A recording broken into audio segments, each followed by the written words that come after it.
Alors, bonsoir à tous et bonsoir à Alexandra Kochelik et David Meulmans, qu'on ne présente plus, qui est donc le fondateur de la maison d'édition Aux Forges de Vulcain. Alexandra, on te reçoit pour ton deuxième roman, après À crier dans les ruines, qui fut un coup de cœur pour beaucoup d'entre nous. Aujourd'hui, c'est donc la 10e muse, au cœur de Guillaume Apollinaire.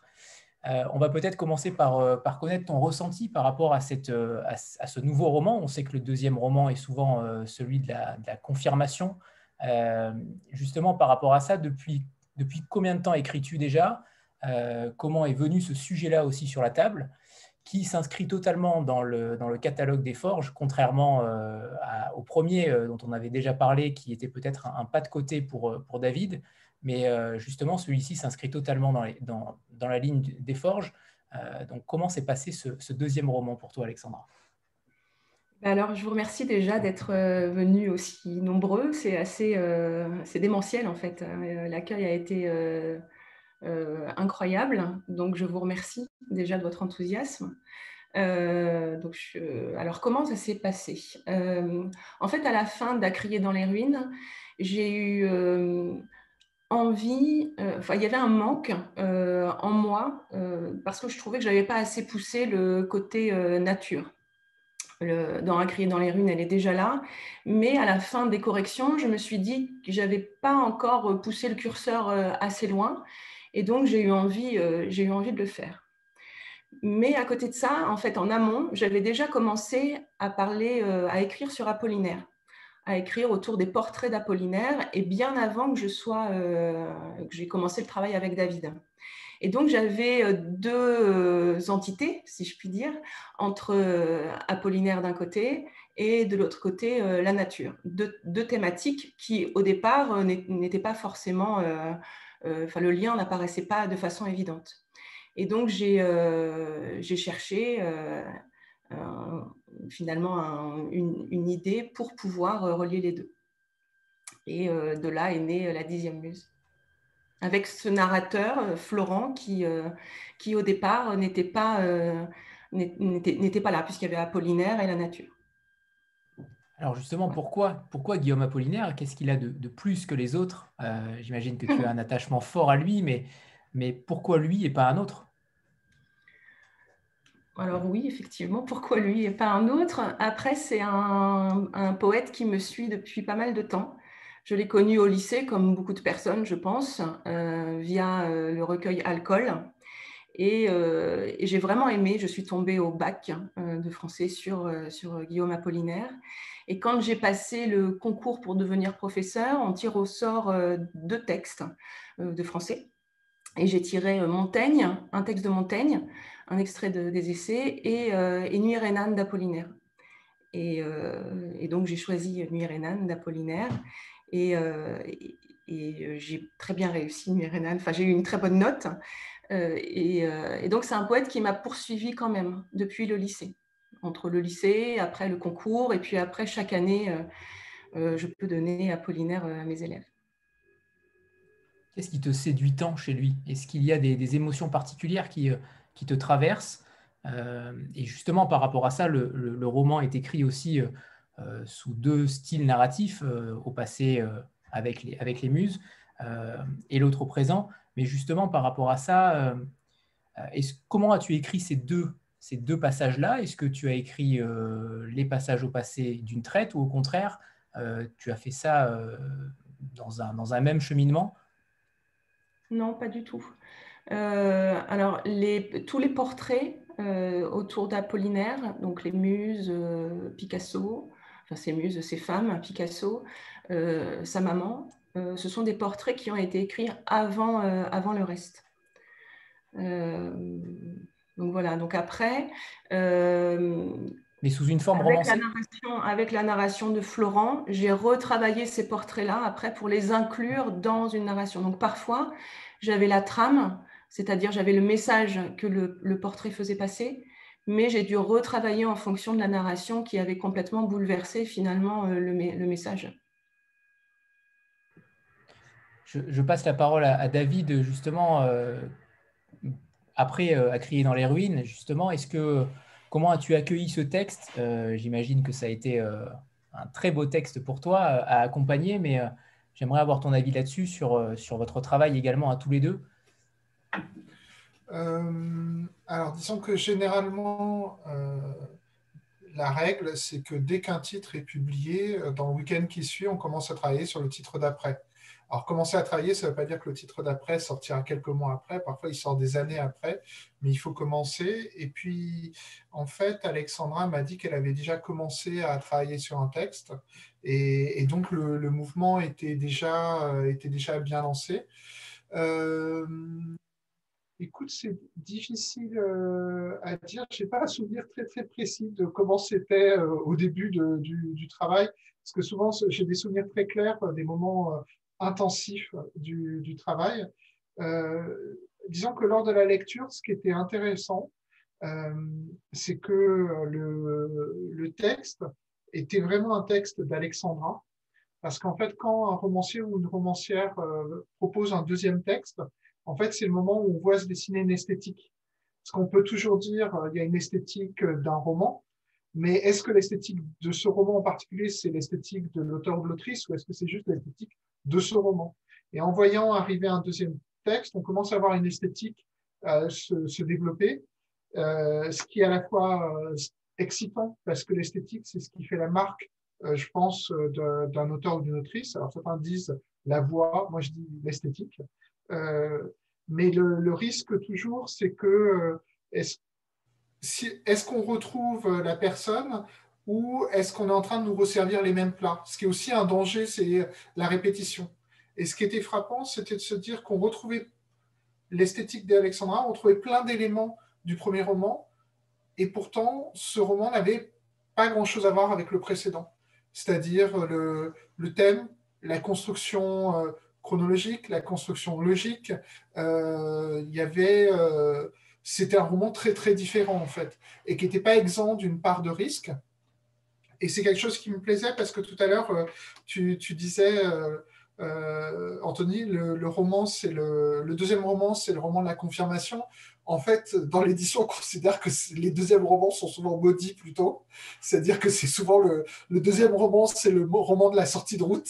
Et le troisième roman, c'est le roman où on remonte en cheval et on mesure en fait que tout n'était pas gagné et que en fait il faut chaque roman sera plus difficile entre guillemets et que en fait c'est pas tu vois, moi j'ai un peu enseigné à l'université et je voyais la différence entre deux types d'étudiants. Les étudiants qui pensaient que le baccalauréat c'était le moment le plus dur et après ils allaient dérouler, et ceux qui avaient compris que le baccalauréat c'était la partie la plus facile.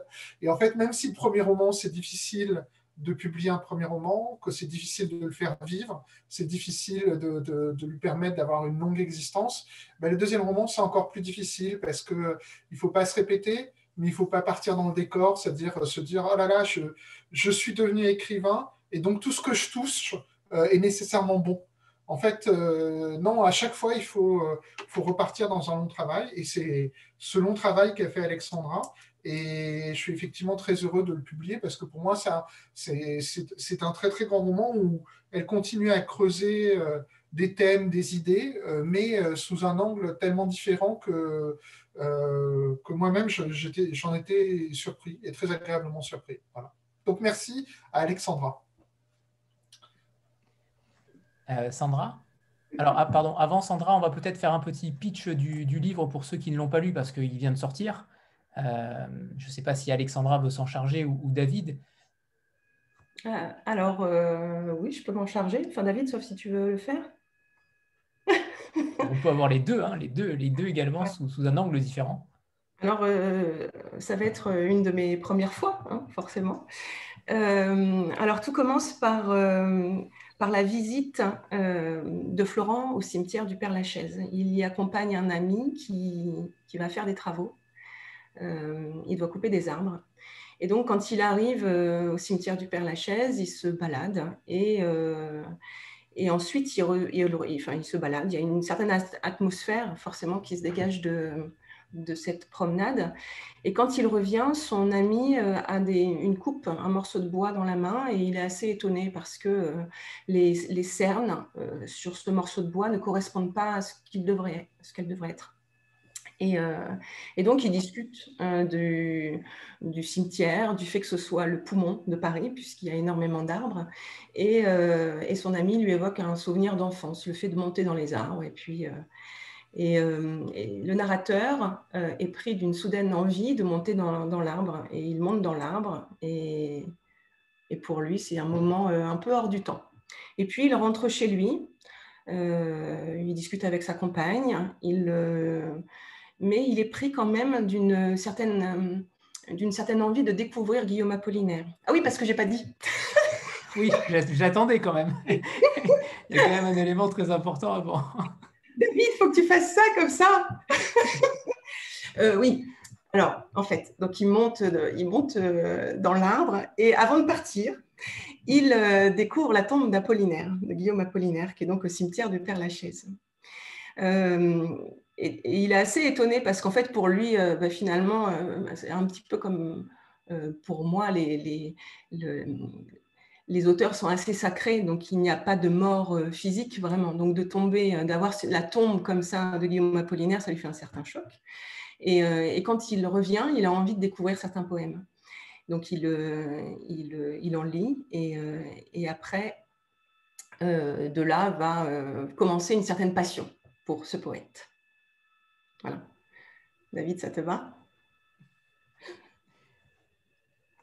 C'est bon, David? On valide? Il n'arrive pas à activer son micro, je crois. Tu as trouvé le bouton? Non, j'ai un bug sur la machine. Non, c'est très bien.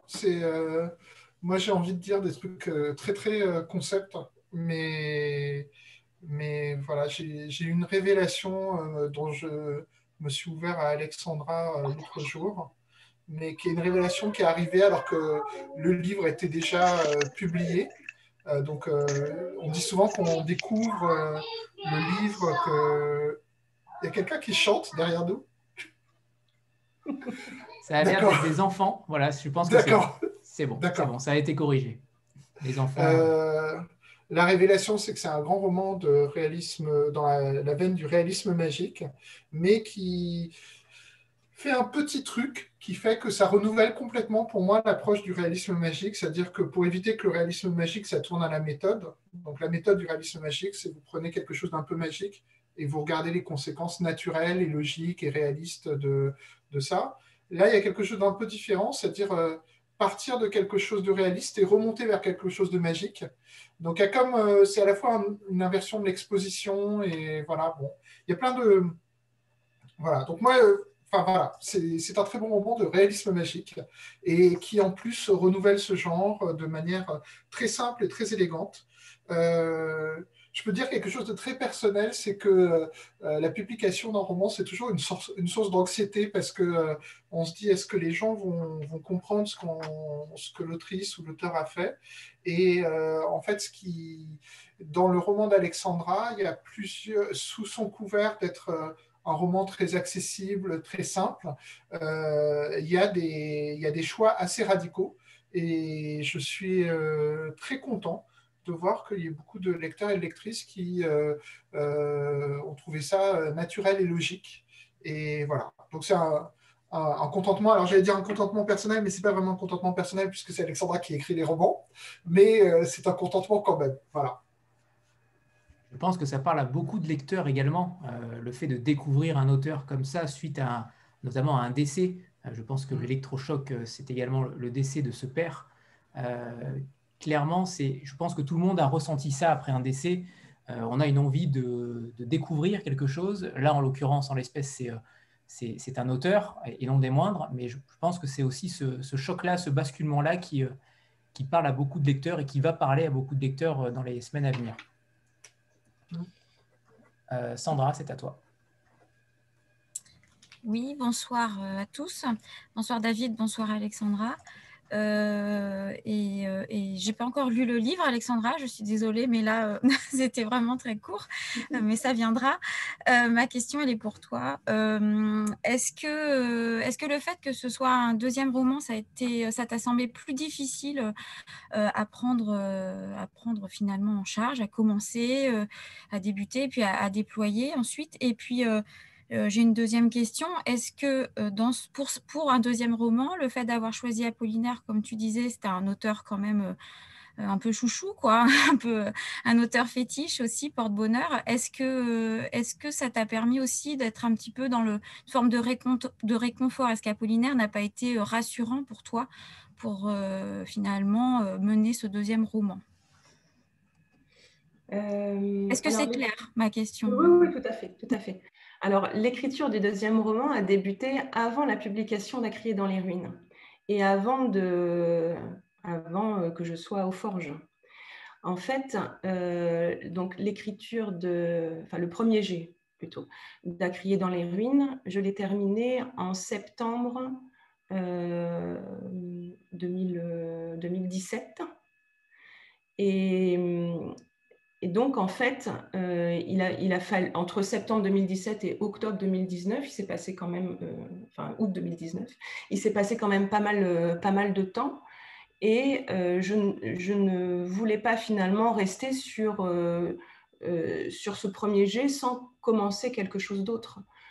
Finalement, l'écriture d'À crier dans les ruines, elle était faite et je n'ai pas pu m'empêcher d'écrire. Il fallait quand même que je poursuive ce geste. C'était devenu pas un besoin, mais peut-être plutôt une respiration, une envie de me remettre en moi en quelque sorte. Et donc, comme je l'ai dit tout à l'heure, j'ai commencé par ces portraits un peu éclatés. Mais avant cette écriture, j'ai lu aussi pas mal de choses autour de Guillaume Apollinaire. En fait, je crois que j'avais lu Le dormeur éveillé de Gaël Nohan avec Desnos. Et Apollinaire passe un peu en coup de vent. Et je me suis dit, j'ai envie de connaître un petit peu plus finalement Guillaume Apollinaire, puisque je connaissais ses poèmes, mais pas forcément sa vie. Et donc j'ai commencé à lire des biographies, notamment un pavé de Laurence Campa qui doit faire, je sais pas, 1500 ou 2000 pages. Et en fait, j'ai vraiment beaucoup aimé ce que j'y ai trouvé. Tout simplement parce qu'en fait, Guillaume Apollinaire, moi, je le connaissais avec les poèmes à Lou, et je connaissais aussi toute la veine érotique. Donc, c'était vraiment pour moi le poète amoureux, bon vivant. Et finalement, quand j'ai lu sa biographie, je me suis dit, mais je ne le connais pas du tout. Et les différents événements qu'il avait vécus m'ont donné un nouvel éclairage. Et j'ai eu envie à ce moment-là de le montrer tel que je l'avais perçu dans la biographie, en comblant finalement les vides que toute biographie laisse. Donc c'est pas, la 10e muse, c'est pas une biographie autour d'Apollinaire, mais je me suis servi finalement de sa vie et des blancs qu'on laisse pour justement m'immiscer et construire autre chose à partir de ça. Donc en fait, un réconfort, alors comme c'est comme c'est un artiste qui m'accompagne depuis pas mal de temps, mais comme d'autres artistes, c'était un réconfort dans le sens où plus j'apprenais à le connaître et plus je l'aimais en quelque sorte. Et donc après j'ai relu ses poèmes, j'ai lu d'autres recueils aussi que je ne connaissais pas. Et là encore, la découverte c'était presque une découverte amoureuse en quelque sorte. J'aimais l'homme qu'il était. Enfin, j'aime l'homme qu'il était. Et ce n'est pas une biographie, mais c'est extrêmement documenté. Et là, pour le coup, je pense que les recherches ont dû être quand même assez nombreuses pour toi, notamment pour les immiscer au cœur du roman. Et ça, je pense que c'est un travail colossal. Je ne sais pas combien de temps ça a pu te prendre, mais j'imagine énormément. Oui, donc effectivement, tous les faits historiques, tout ce que vous avez dans la 10e muse a existé. Mais là encore, en fait, ça se passe en 2 temps. Il y a le temps de l'apprentissage, donc avec les lectures des biographies. ensuite, en fait, à chaque fois, je notais ce qui pouvait m'interpeller, puisque je pense que c'est ça, il faut garder seulement ce qui nous interpelle pour pouvoir après travailler le matériau. Et ensuite, après la prise de notes, je laissais un temps de digestion, en quelque sorte. Il fallait que je digère l'information, donc je la laisse de côté. Et puis au moment en fait, où j'écris, par exemple, sur Marie Laurencin, et ben, finalement, sans pour autant non plus relire mes notes, le travail de digestion a fait que c'est une source qui m'appartient. Et donc, je vais pouvoir travailler un petit peu, sans pour autant m'éloigner de la vérité. Finalement, c'est rendre l'information mienne, en quelque sorte, me l'accaparer, un peu comme un vampire, en quelque sorte. Laurence?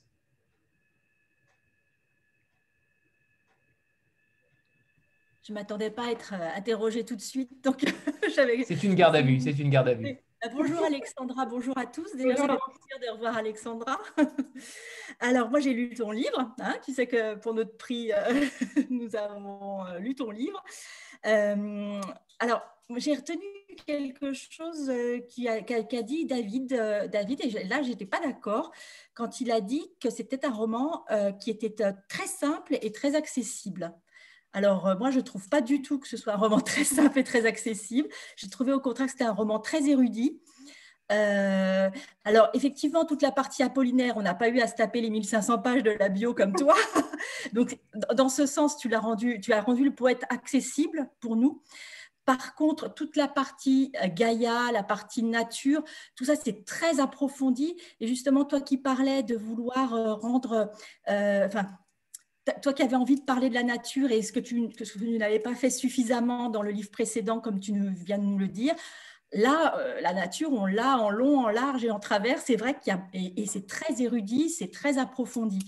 Donc, moi, je ne trouve pas du tout que ce soit très simple. En plus, il y a toute la partie aussi du personnage principal qui est... on se demande ce qui lui arrive, c'est toute cette partie magique. Donc ça aussi, pour moi, il faut rentrer dedans. C'était un roman que j'ai beaucoup aimé, mais je ne dirais pas que c'est un roman hyper accessible et très simple. Non, pour moi, c'est beaucoup plus approfondi, effectivement, qu'à crier dans les ruines. Et voilà, c'était intéressant aussi de découvrir... dans ta passion pour déjà la mythologie, j'imagine, hein, pour que tu en aies écrit autant. Et puis sur cette passion sur la nature qu'on avait déjà effectivement envisagée dans À crier dans les ruines, mais qui là est beaucoup plus approfondie. Voilà. Oui, tout à fait. C'est vrai que là, c'est quelque chose qui... le thème de la nature a été comblé, en quelque sorte. En revanche, en fait, alors pour la partie autour de la nature, je n'ai pas eu là besoin de me documenter parce que ça fait partie finalement de mes études, tout ce qui est autour de la mythologie. Donc là aussi, c'est quelque chose qui est venu très, très rapidement. Cette partie-là, finalement, elle est sortie d'un souffle en quelque sorte. Et alors que j'écris vraiment très, très, très lentement. En fait, je suis une tortue. Quand j'écris quelque chose, le lendemain, si j'y reviens, en fait, je vais relire ce que j'ai écrit avant de me mettre à l'écriture. Et le jour d'après, même chose. Donc, à force, en fait, parfois, notamment pour ce livre-là, je lisais 50 pages avant de me remettre à l'écriture. Donc, alors, ça peut être perçu comme une perte de temps, mais moi, j'en avais besoin, en fait, pour me remettre dans l'ambiance et en même temps pour que la musique me parle, en fait, la musique des phrases me parle plus. Donc, je vais faire des changements. Mais en tout cas, c'est vrai que ça nous a rappelé des choses sur nos études, effectivement. Et Apollinaire qui avait été un peu... Enfin, moi, ce n'était pas un poète qui m'avait... Là, ça m'a vraiment intéressée et donné envie de relire ses poèmes. Il y a une libraire qui elle l'a lu avant Noël. Et donc, au moment de Noël, elle a dit à tous ses clients, mais achetez Apollinaire, vous comprendrez pourquoi. Parce qu'elle, finalement, elle avait eu envie après de découvrir Apollinaire, donc elle faisait le rebours par rapport à ses clients. Merci. Isabelle, c'est à toi. Isabelle qui a donc divulgué la fin du livre. Apollinaire donc décède à la fin. En effet. On apprend que Apollinaire est mort. Je suis désolée. Voilà, pour tous ceux qui ne l'ont pas lu, vous êtes divulgachés. Bonjour Alexandra, bonjour David. Merci pour cette rencontre. Et donc Alexandra, je t'avais promis que j'achetais le livre. Donc je ne l'ai pas fini, mais tu vois, je l'ai acheté hier. Et moi, alors, je le dévore. Je trouve qu'au contraire, c'est extrêmement accessible. Je trouve que moi qui ne suis pas hyper truc magique, c'est pas vraiment mon cœur de cible. Je trouve que c'est hyper bien fait, ça passe vraiment crème, tout est merveilleux et en même temps, on sent que c'est ultra documenté, effectivement. Moi, je me suis posé la question, donc elle était déjà posée, c'est le travail, j'imagine le travail colossal que ça représente de documentation et pour autant, le roman ne fait pas étalage. Enfin, ça fait pas, j'ai lu une biographie de 1500 pages, je vous en rebalance le contenu. C'est vraiment, alors bravo d'abord, hein, parce que vraiment, du coup, je trouve que c'est vraiment très, très, très, très réussi. Moi, je trouve qu'on sent l'amour, on tombe amoureuse d'Apollinaire, effectivement. Je trouve que ça, c'est très réussi aussi. Et ça donne aussi envie de relire les poèmes d'Apollinaire. Alors moi, j'ai adoré pendant mes études. Je trouve qu'il a écrit une des plus belles phrases de la poésie. C'est « Et son rire s'est brisé dans un éclat de rire. Et son verre s'est brisé dans un éclat de rire, pardon. » Je trouve que c'est une des plus belles phrases de la poésie française.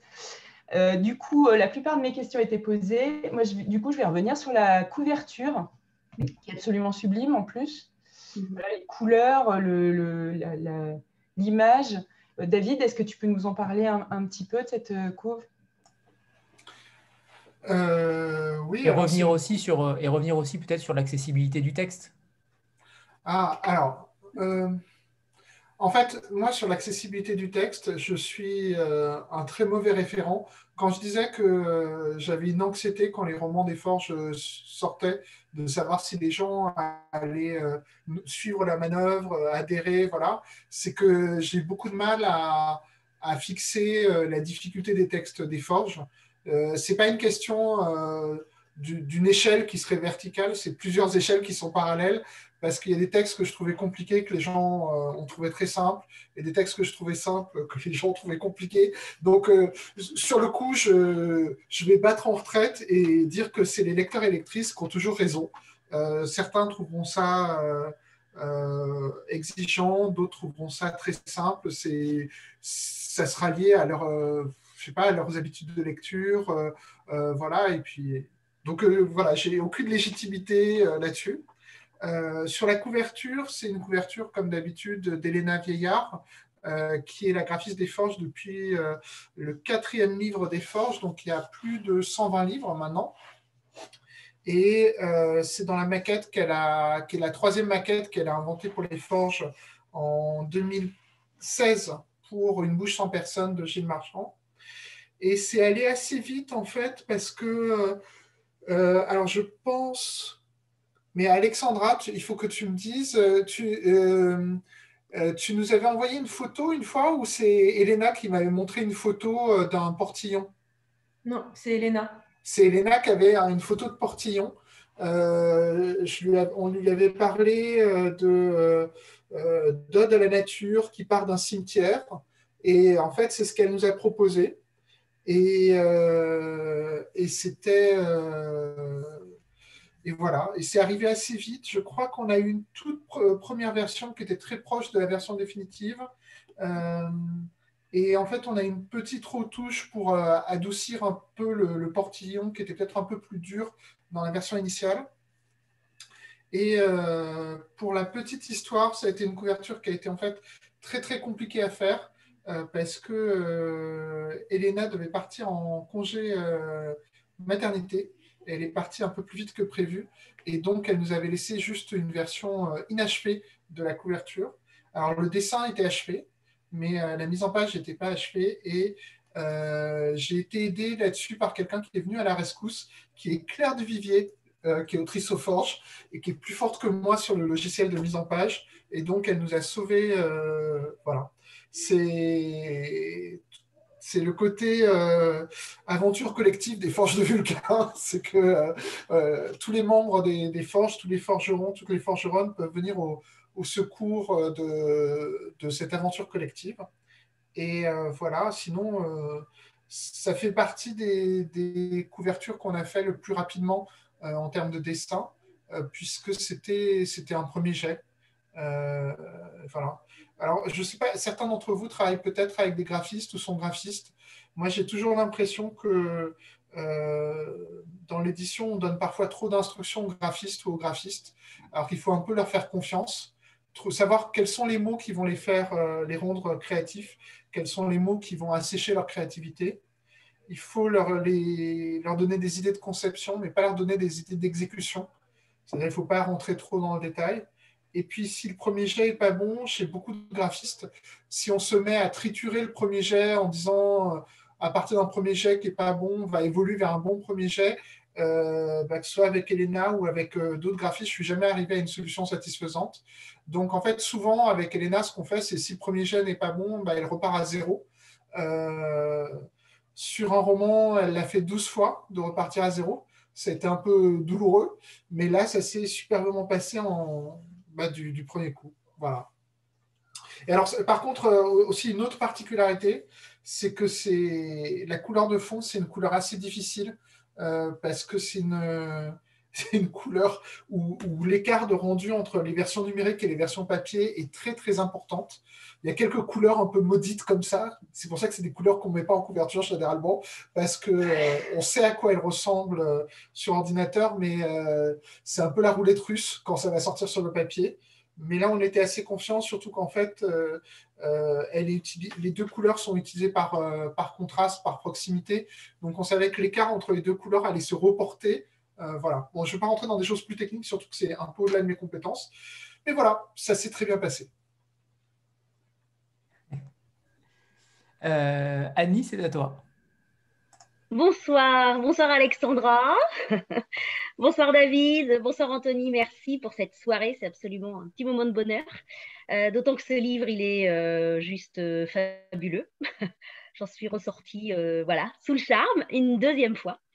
Moi, je voudrais te poser une question, Alexandra, par rapport à ton rapport personnel à la nature, parce qu'en fait, j'ai relu les toutes premières pages de la 10e muse, et j'ai relu les toutes premières de À crier dans les ruines qui m'avaient complètement bluffée.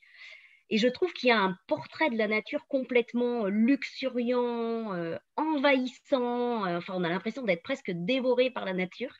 Et voilà, j'avais envie de t'interroger par rapport à ton rapport, à toi, personnel avec la nature. Voilà. Alors, c'est un rapport qui est... Alors, je vis en ville, mais là, j'ai l'impression que c'est plus par les choix de vie, finalement, qui me font vivre ici, plutôt qu'une réelle envie.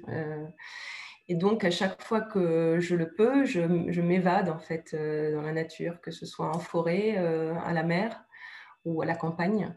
Ce sont des moments un peu, c'est être un petit peu bateau de dire ça, mais hors du temps, et où j'ai l'impression vraiment de me reconnecter avec moi-même.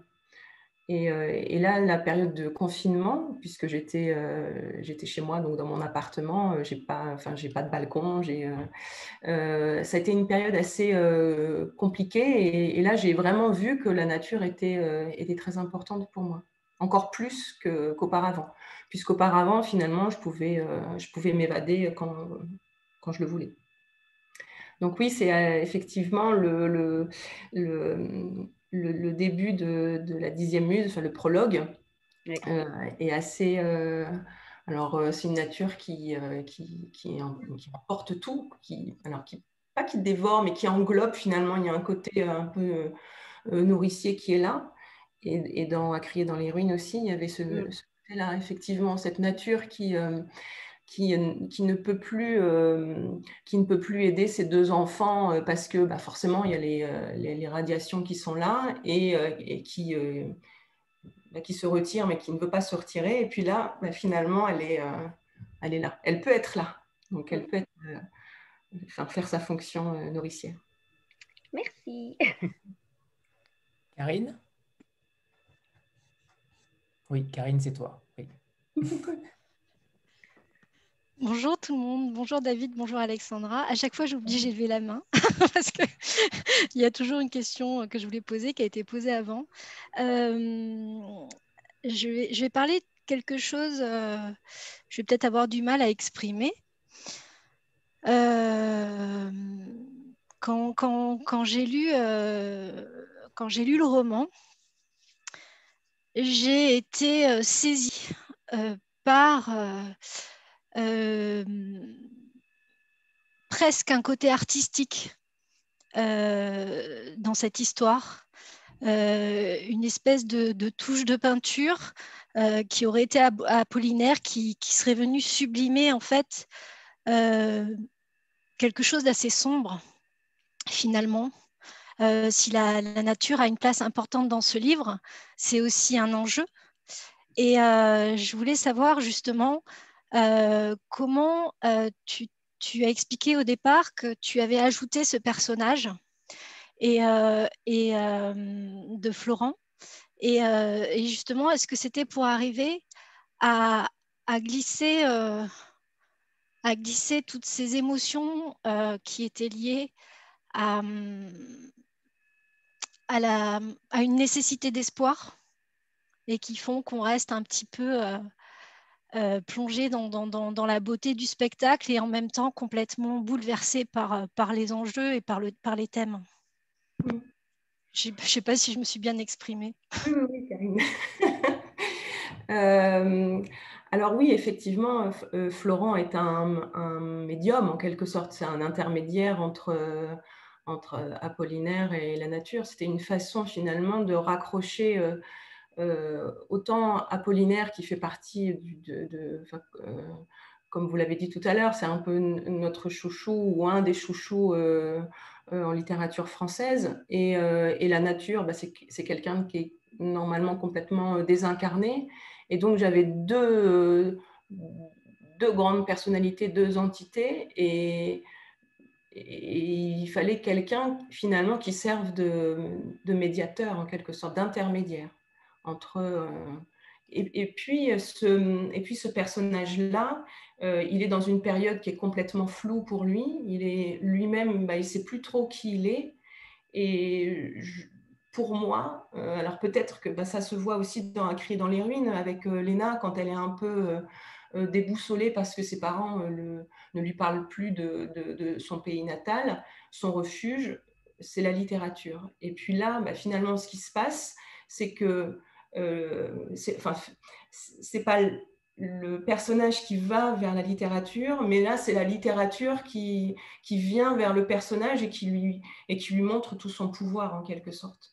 Donc, parce que parfois, on peut très bien faire la démarche d'eux, justement, la littérature comme refuge, alors que là, au contraire, c'est un autre niveau de la littérature, finalement. C'est la littérature elle-même qui est peut-être personnifiée et qui vient sur ce personnage pour lui dire quelque chose.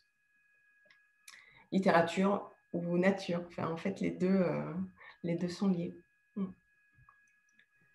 Et puis, en plus, en fait, voilà, je ne vais pas trop en dire, mais il y a quand même des liens entre Florent et Guillaume, et Guillaume Apollinaire. Et donc, c'est justement ces liens qui vont faire que Florent va... ça, c'est l'explication rationnelle, finalement. Le côté « je m'identifie, donc je vais de plus en plus lire Apollinaire ». Amandine ? Bonsoir Alexandra. Alors d'abord merci pour votre livre. J'ai été charmée, vraiment j'ai adoré. Alors ma question, c'est un peu pour préciser certaines questions qui ont déjà été posées.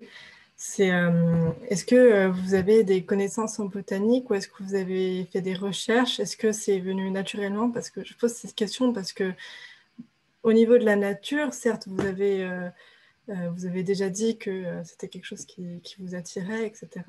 Et que vous aviez des connaissances mythologiques par vos études, mais il y a quand même des choses assez précises qui viennent dans le livre au niveau de la nature, et je me suis dit que ça, c'était peut-être venu par ailleurs, ces connaissances si précises. Merci. Oui, oui, tout à fait. En fait, ce que j'aime bien aussi dans l'écriture, parce qu'il y a la création, mais avant la création, ou même pendant la création, il y a aussi toute la phase de recherche. Et j'ai l'impression de nouveau de devenir étudiante en quelque sorte, puisque je ne connais rien en botanique. Et donc, il faut à chaque fois, finalement, que je fasse des recherches, et j'adore ça, en fait, de me servir de l'écriture pour apprendre des choses. Et j'avais lu aussi des choses pour Acrier dans les ruines. D'ailleurs, pour la petite anecdote, j'avais une ancienne amie qui est physicienne, qui a lu le livre et qui était avec moi au collège. Et elle m'a dit, mais je ne savais pas en fait que tu étais bonne en physique. Parce que justement, dans Acrier dans les ruines, je raconte justement comment la centrale a explosé, et avec des termes assez techniques. Et là, c'est la même chose. J'ai à chaque fois envie d'être la plus précise possible. Donc voilà, c'est finalement, je redeviens étudiante en écrivant.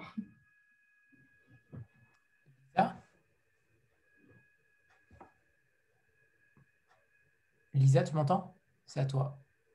Il faut juste allumer ton micro. J'avais aussi le même problème, je pense peut-être que David.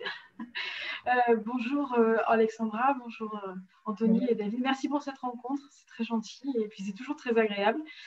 J'ai lu votre deuxième roman que j'ai beaucoup aimé et j'ai été aussi émue que pour le premier, mais différemment. Voilà. Mais je voulais juste poser une question sur les muses. J'ai deux questions en une en fait. C'est si vous étiez Guillaume Apollinaire, quelle muse vous aurait touché le plus parmi celles que vous écrivez, enfin vous décrivez, et quelle est votre muse ou quelle serait votre muse?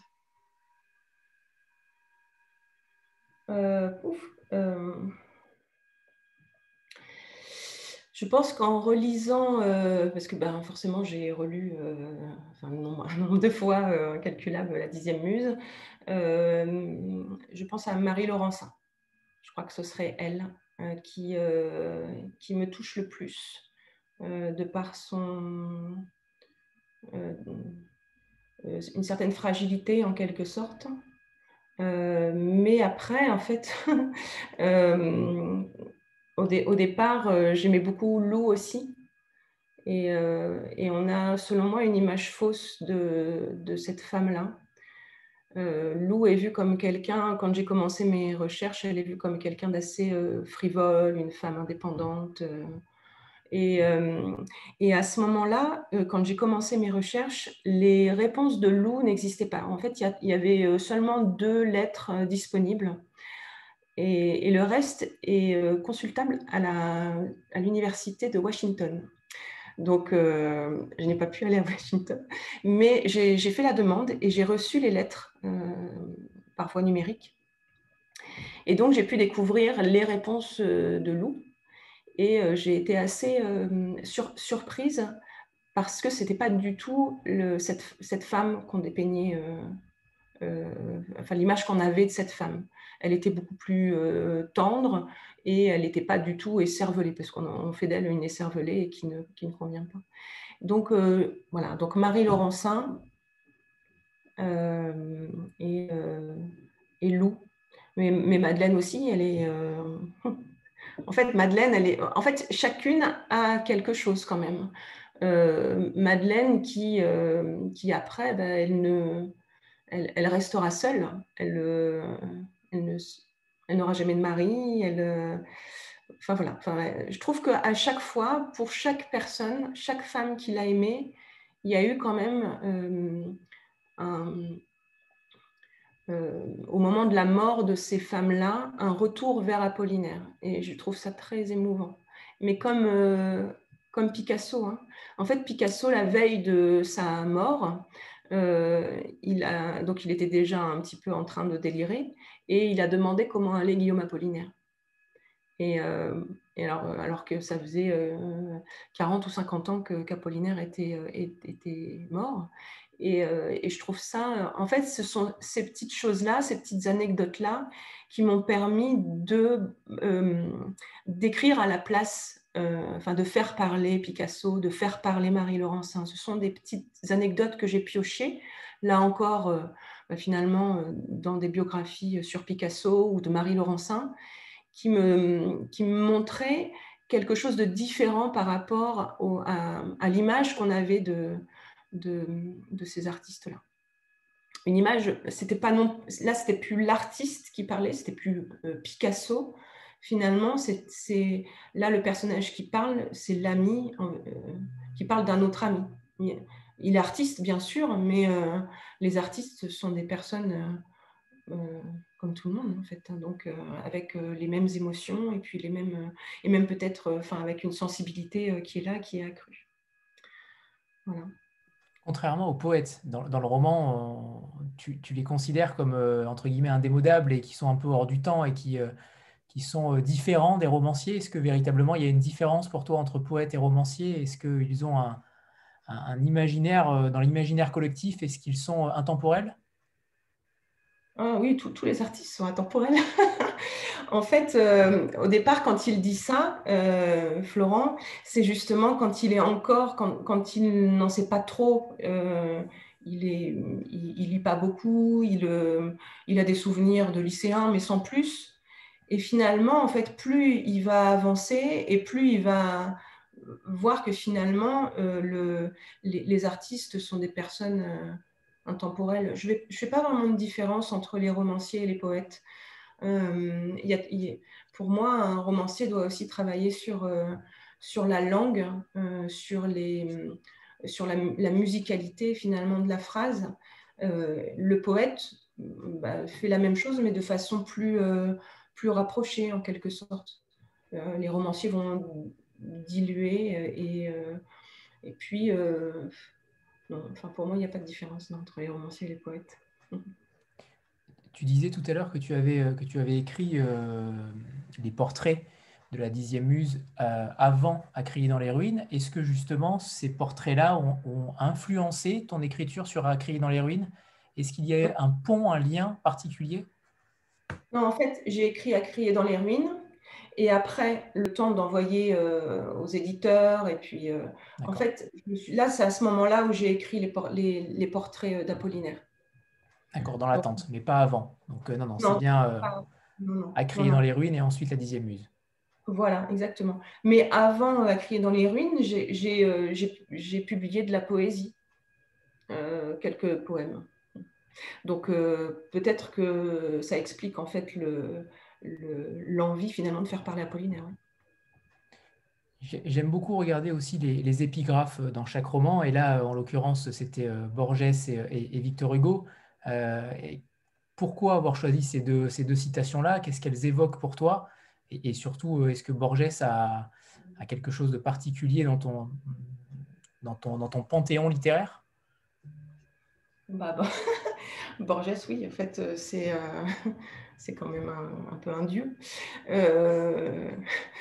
En fait, là, pour cette citation-là, je trouvais qu'elle collait énormément au livre, c'est-à-dire qu'avec Borges, on ne sait pas ce qui est vrai, ce qui est faux, ce qui est imaginaire, enfin, ce qui appartient à la fiction ou à la réalité. Et là, c'était la même chose. Le narrateur, il ne sait plus si ce qui lui arrive, c'est la réalité ou s'il est en train de devenir fou. Et donc, voilà, j'avais envie de placer ça, de placer Borges. Et puis, Victor Hugo, la citation est venue après. Je suis tombée par hasard dessus quand j'étais en train de bosser sur des cours.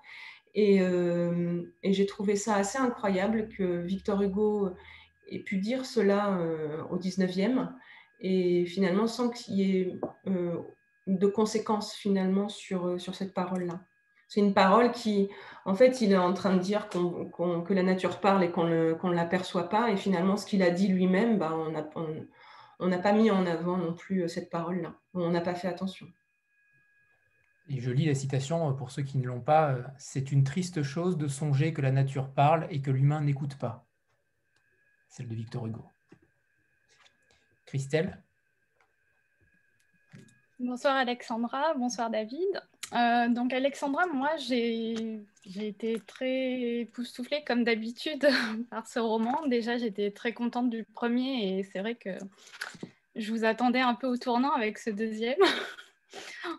Et finalement, c'est à votre image, ce lien entre la littérature et la nature qu'on a donc retrouvé déjà À crier dans les ruines et dans celui-là aussi. Et donc un gros travail de recherche encore. Et justement, je me demandais, par rapport à ce travail de recherche, il y a beaucoup de citations donc d'Apollinaire, d'Alcool, des poèmes à Lou. Est-ce que finalement, par rapport à l'écriture, est-ce que c'est certains extraits de ces poèmes qui ont influencé l'histoire, ou au contraire, c'est l'histoire qui vous a fait après rechercher certains extraits dans les recueils, toute son œuvre? En fait, les deux. Les deux, parce que pour certains poèmes, ce sont des poèmes que je connais quasiment par cœur, donc j'ai eu envie en fait de charrier ces poèmes-là, de les englober dans la narration. Et puis pour d'autres, je parlais de quelque chose vis-à-vis de Florent, et après je cherchais dans les recueils d'Apollinaire quelque chose qui pourrait justement coller, mais sans savoir que ça allait coller. Et en fait, quand je trouvais ça génial, puisqu'il y avait une coïncidence qui était là, et je disais, ah, mais c'est super, finalement, on est un petit peu dans une matrice où tout fait sens. Voilà. Donc les deux. Olivier pose une question intéressante aussi dans le chat. La citation de la première phrase, de la première page, pardon. Qu'en pensez et qui est concerné?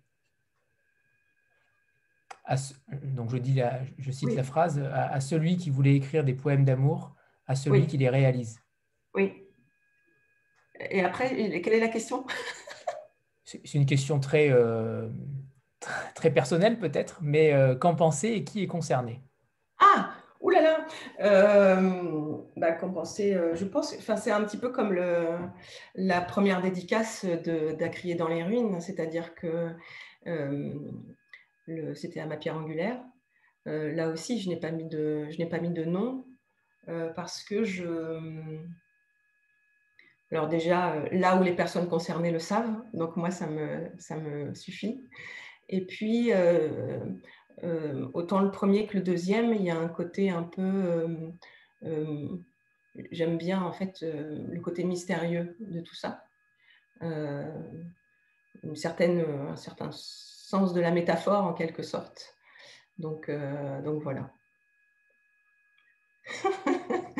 Mais peut-être que pour le troisième, je mettrai un prénom. Mais là, non. Voilà. C'est très bien. Le mystère continue avec les forges, c'est très bien.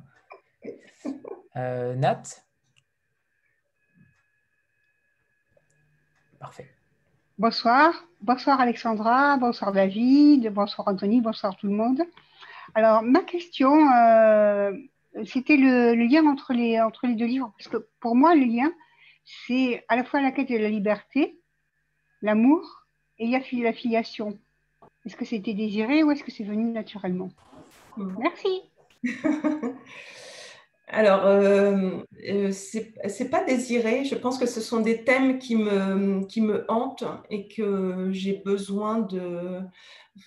quand on écrit, on est au plus proche de soi parce que on écrit sur 2 ou 3 ans et donc on peut pas écrire... moi, je pourrais pas écrire durant 2 ou 3 ans sur un thème qui ne me plaît pas forcément. Donc non, ce sont des thèmes qui effectivement me hante en quelque sorte et que j'ai besoin de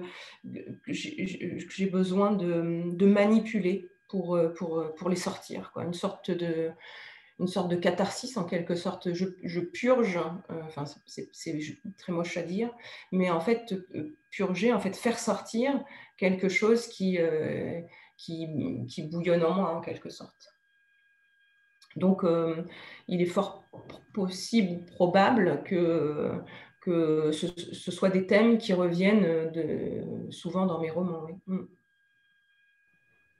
Je t'ai perdu, Nathalie, je sais plus où tu es. Ah, oui, voilà. Elle a posé sa question et puis elle est partie.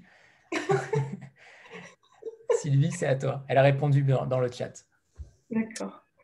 Bonsoir à tous. La première chose, c'était que j'ai découvert le premier roman il n'y a pas longtemps, en fait. Et j'avais trouvé que vous aviez un talent de conteuse. Et je vais redire la même chose. J'ai l'impression de lire mes contes et légendes de mon enfance quand je lis vos livres. Et voilà, c'est quelque chose que je voulais vous redire. J'ai retrouvé la même chose dans ce deuxième opus. Et l'autre chose, alors c'est pas tout à fait une question, mais voilà, on a parlé tout à l'heure des deux personnages principaux qui sont Apollinaire et la nature, et de Florent qui est cet intermédiaire. Et moi, je vois un troisième personnage qui était déjà présent finalement dans le premier livre, que je trouve là très présent, c'est la mort. Je trouve que la mort est un personnage de votre livre.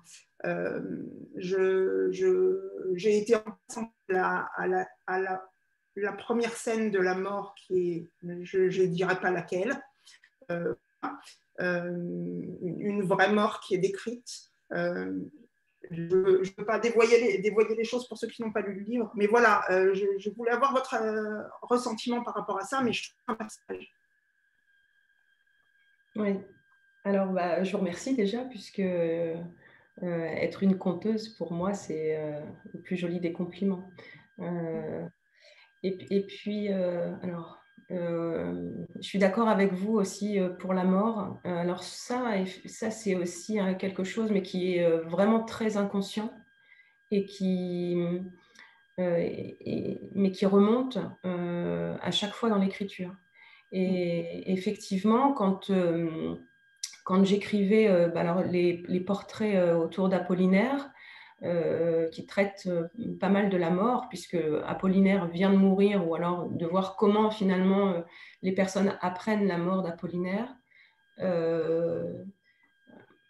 En fait, à un moment donné, je me suis dit, mon Dieu, c'est un livre très triste, puisque je n'avais que ces portraits-là qui tournaient autour de la mort. Et puis après, je n'avais pas écrit Loup, et ça a été une respiration pour moi d'écrire Loup, puisque là, ce n'était pas du tout tourné vers la mort, mais plutôt vers l'amour.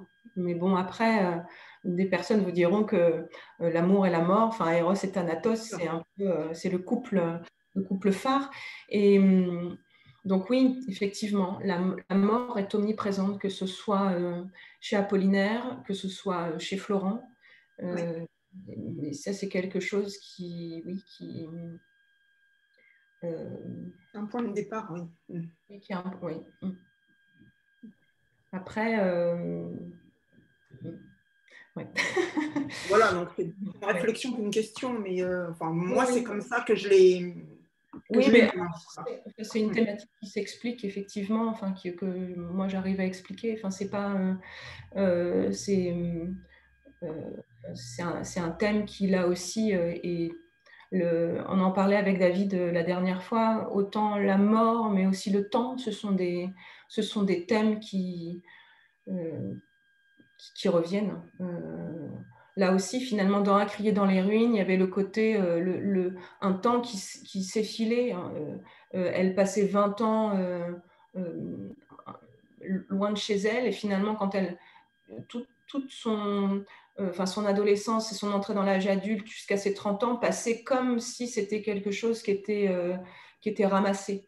Et là, finalement, dans la 10e muse, il y a aussi ce temps qui, finalement, quand une personne meurt, elle pense à son ami alors qu'il est mort il y a 40 ans.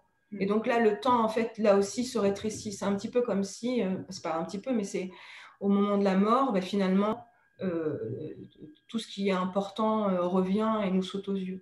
D'où Picasso qui parle d'Apollinaire, ou Marie Laurencin qui veut être enterrée avec sa correspondance, avec Apollinaire. En fait, il y a, au moment de la mort, il y a un côté essentiel, essentiel des choses. Et donc, enfin, moi, c'est quelque chose qui m'interpelle aussi, finalement. Pourquoi au cours de sa vie, lors du déroulé de sa vie, on ne pourrait pas finalement revenir à des choses essentielles. Et peut-être est-ce là le message aussi dans la 10e muse, c'est-à-dire que Florent, il est un petit peu perdu, il ne sait pas du tout où il va. Et là, on va lui montrer justement, peut-être de par la mort qu'il a côtoyée, ou alors de par la littérature, revenir à quelque chose d'essentiel pour ne plus perdre justement son temps à ne pas vivre alors qu'il est vivant. Voilà. Merci. On va peut-être faire un petit interlude photo pour ne pas oublier, parce que j'oublie régulièrement cela. Donc voilà, préparez-vous pour la photo. Dans 3 secondes. Oui, les livres qui sortent, c'est magnifique. 3, 2, 1.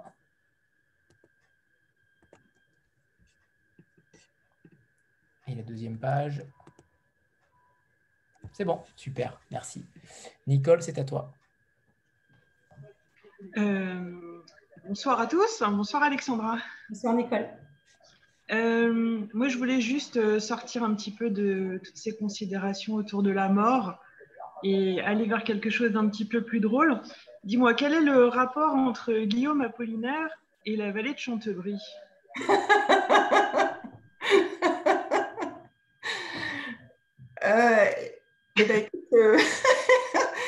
Aucun. Aucun. Mais alors pour ceux qui ne connaissent pas, en fait, la vallée de Chantebrie est un lieu imaginaire et imaginé par un autre romancier qui s'appelle Pierre Rofaste, qui est là d'ailleurs. Qui est là, qui nous suit là. Et en fait, on aime bien, lui comme moi, mettre des choses. Dans son précédent roman, dans Le Cerbère blanc, il y avait une Léna. En fait, alors je ne sais plus s'il l'avait appelée Léna, mais il y avait une réfugiée ukrainienne dans son roman à un moment donné. Et là, j'ai eu envie de mettre la vallée de Chantebrie comme un autre clin d'œil. Mais finalement, en fait, c'est un jeu qui me plaît, c'est-à-dire que c'est faire du lien entre les œuvres et montrer que, un petit peu comme une immense bibliothèque. Oui, mais aussi les forges. Ouais. En fait, tout est lié. La littérature, finalement, est une immense bibliothèque, et puis donc on peut piocher et puis hop, de temps en temps intervertir 2 univers. Il y en a Pierre, d'autres. vous intervenez quand vous voulez. Hein. Pardon? Il y en a d'autres ou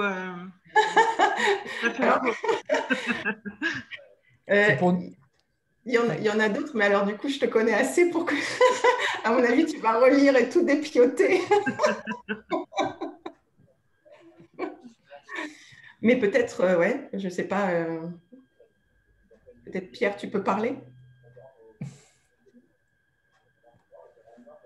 Non? Non, il ne peut pas. Parce que seulement, non, je pense que tu as tout dit. Il y en a 57, Nicole, si tu veux. 57. D'accord. Je m'y mets, ne sais pas.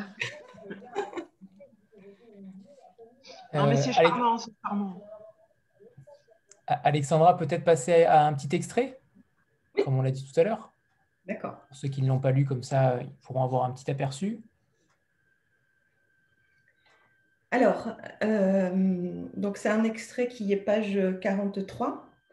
Donc c'est assez, c'est au début de l'histoire. Donc on a parlé pas mal du père qui n'était plus là, et là en fait c'est un extrait autour de sa maman que Florent n'a pas connue. Et donc il aime passer du temps en fait dans le grenier. Donc on va comprendre pourquoi. J'aimais passer du temps dans le grenier. C'était une pièce avec du lambris, chaude et à l'écart des bruits de la rue, car le vasistas donnait uniquement sur le jardin. Il y avait un vieux rocking-chair en rotin. Il me semblait brinque-ballant, mais je montais tout de même dessus. Son lent balancement m'emmenait vers d'autres mondes. Un après-midi, tandis que je devais aller d'avant en arrière plus fort que d'habitude, je heurtai le mur derrière moi. Il eut un bruit sourd. Mon père allait monter, c'était certain. Quand enfin j'osai respirer puis bouger, je découvris qu'une porte jusqu'à présent invisible s'était ouverte. Je m'attendais à tout, sauf à cette découverte. D'un geste empli d'une curiosité infantine, je la poussai. La trappe était un carré d'une bonne quarantaine de centimètres de côté. Je pus m'y glisser et rejoignis toute une partie du grenier qui avait été condamné. Dans cette zone sans fenêtre et à la charpente apparente, la pièce était plus froide. Je ne pouvais pas m'y tenir debout et la lumière filtrant des tuiles faisait scintiller de nombreuses toiles d'araignée. À cette époque, je devais avoir 10 ans et n'étais pas un garçon téméraire. Je restai près de cette ouverture et tâtonnai. Ma main rencontra quelque chose de dur, un carton. Je le tirai vers moi et regagnai le grenier afin d'en explorer le contenu. À l'intérieur, des images d'une femme brune aux cheveux bouclés, le même sourire énigmatique que ce tableau étudié en classe. Je retournai la photo et découvris le prénom de ma mère. De surprise, je lâchai tout. Mon cœur s'accéléra et j'eus soudain la bouche sèche et envie d'aller aux toilettes. Je crus entendre mon père grimper et je tendis l'oreille, mais mon imagination m'avait joué des tours. J'étais cet enfant qui faisait connaissance avec le visage de sa mère pour la première fois et s'imaginait dans la peau d'un voleur, un fourbe, un traître qui ne respectait pas la volonté de son père de ne pas monter au grenier. J'eus soudain envie de retourner dans ma chambre et de serrer dans mes bras ma peluche préférée, mais à 10 ans, serre-t-on toujours son doudou ainsi ? Je ravalai mes larmes, mes émotions, mes questions et plongeai les mains dans la boîte. Il y avait des centaines de photos et ce visage énigmatique aux yeux noirs. Sur plusieurs photos, ma mère tenait un bébé dans ses bras. Son sourire disait tout. Sa joie, sa fatigue des nuits sans dormir, son inquiétude des jours à venir. Tout un pan s'ouvrit à moi ce jour-là. Ma main fureta dans le carton et tomba sur un objet, coincé sous une pile de photos. C'était une figurine en céramique orange et blanche qui avait appartenu à ma mère. Elle l'avait même touché un jour. Cet objet fut notre lien, traversant les époques. À mon tour, je le manipulai. Ma mère, cette grande absente, devint réelle. Jusque-là fantomatique, elle s'incarna.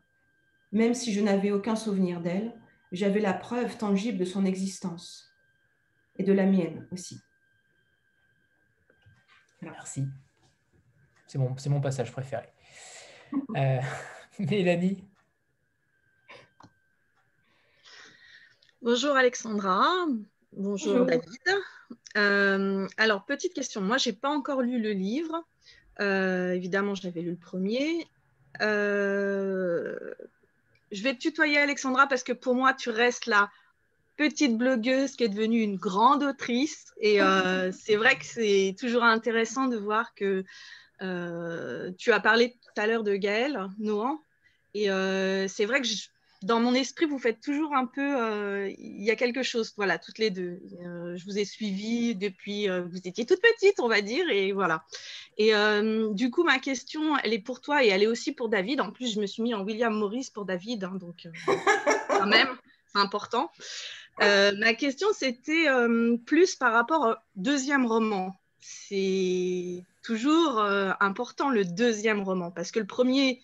créer la surprise et du coup on est attendu sur le deuxième. En plus le choix de la rentrée littéraire, voilà. Comment tu l'as appréhendé toi personnellement? Est-ce que tu, même si tu l'avais écrit un peu avant, comment tu appréhendais la rencontre en fait avec le deuxième? Il y a quelqu'un à un moment donné qui a dit je l'attendais au tournant. Je pense que tu dois bien te douter que beaucoup l'ont pris comme ça. Bon, visiblement, c'est un bon succès. Hein. Moi, j'ai que des copines libraires qui me disent que c'est génial, donc a priori, tu n'as pas trop à t'inquiéter. Mais je voulais voir comment tu le vivais. Et puis, la petite question aussi, je ne me rappelle plus, c'est quoi le totem pour ton livre Je ne me rappelle plus quel est le totem de David pour ton livre. Voilà. Merci Mélanie, parce que du coup, il n'y a pas de totem. Sérieux? Je le laisse gérer. Non, le totem sera rendu public lundi. En fait, l'occasion de dire quelque chose, c'est que la signification du totem, c'est que quand un livre arrive des mains de l'imprimeur, j'ai pris l'habitude, il y a 70 livres, donc pas depuis le début des Forges, mais un peu après, d'acheter un petit totem. Comme c'est un peu ludique, c'est une manière de dire que c'est très important l'édition, mais en même temps, c'est pas très important. Et en fait, il s'avère que en novembre, on a eu une petite cata de production sur un livre. Et donc, j'ai acheté le totem, je l'ai mis en ligne parce que je venais de recevoir le livre. Et en fait, j'ai ouvert le livre et je me suis rendu compte qu'il y avait un problème technique dessus. Donc, j'ai retiré le totem. Et donc, on a décalé tous les totems. Voilà. Donc, le livre sur lequel on a eu une difficulté, c'est Désert Noir d'Adrien Pochet, dont on a dû... En fait, on a inversé 2 fichiers d'impression. Ce qui est un peu bizarre, c'est qu'il y a plein de lecteurs qui l'ont lu et qui l'ont aimé, qui ne s'en sont pas rendus compte. Donc, c'est tant mieux pour nous. Mais on a quand même détruit tout le stock et on l'a réimplanté après, ce qui était assez coûteux pour les forges. Voilà. Et donc, il a un nouveau totem et tous les totems vont reprendre à partir de lundi. Donc, Alexandra a bien un totem qu'elle découvrira lundi. Voilà. Et dans la foulée, vous allez découvrir le totem d'Adrien Pochet, le totem de Xavier Mauméjean qui a sorti une grande biographie d'Henri Darger en novembre, le totem d'Alexandra, le totem pour mon propre livre et le totem de Gilberto Villarroel. Voilà. Qu'on recevra bientôt, Gilberto et Adrien. Il y avait une question pour Alexandra en fait, donc oui, j'ai un peu coupé la priorité, mais Alexandra, c'est à toi. Oui, alors effectivement, le premier est sorti lors d'une rentrée littéraire, donc celle de septembre. Là, cette fois-ci, c'est celle de janvier. Alors au départ, il devait sortir au mois de mars, et puis finalement, non, c'est au mois de janvier. Le texte était prêt avant. C'est vrai que quand David m'a dit, non, finalement, c'est plus mars, c'est janvier. J'ai eu un peu peur, ce qui est normal parce que la rentrée littéraire, à chaque fois, ce sont des périodes assez particulières. Et Stéphane Carrière, lors du premier, m'avait dit, tu sais, c'est très particulier la rentrée, soit tu es sur la vague, soit tu es en dessous. Et donc, c'est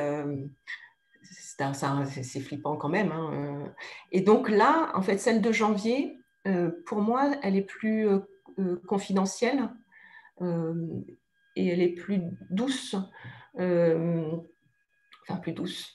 J'ai toujours, en tant que lectrice, je trouvais que c'était plus doux, que les titres étaient plus doux que ceux de septembre. Je ne sais pas pourquoi. Et donc, je me suis dit, ok.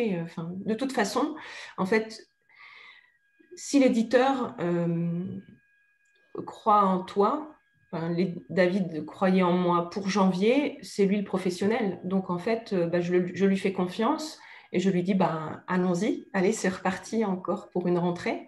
Et puis, je trouve que c'est aussi, s'il a cette confiance, je trouve ça beau. Et donc, je suis à la fois terrifiée et en même temps très fière qu'il me propose, qu'il propose la 10e muse en janvier. Voilà. Est-ce que, alors c'est difficile quand on est professeur de lettres de donner son propre roman à ses étudiants, à ses élèves, mais là il y a clairement un intérêt. Est-ce que tu envisages peut-être d'y étudier quelques extraits pour appréhender Apollinaire de manière plus romanesque? Au contraire, c'est totalement interdit. Alors, je ne pense pas que ce soit interdit. Après, la déontologie fait que c'est très étrange de dire à ses étudiants, alors, vous allez acheter mon livre.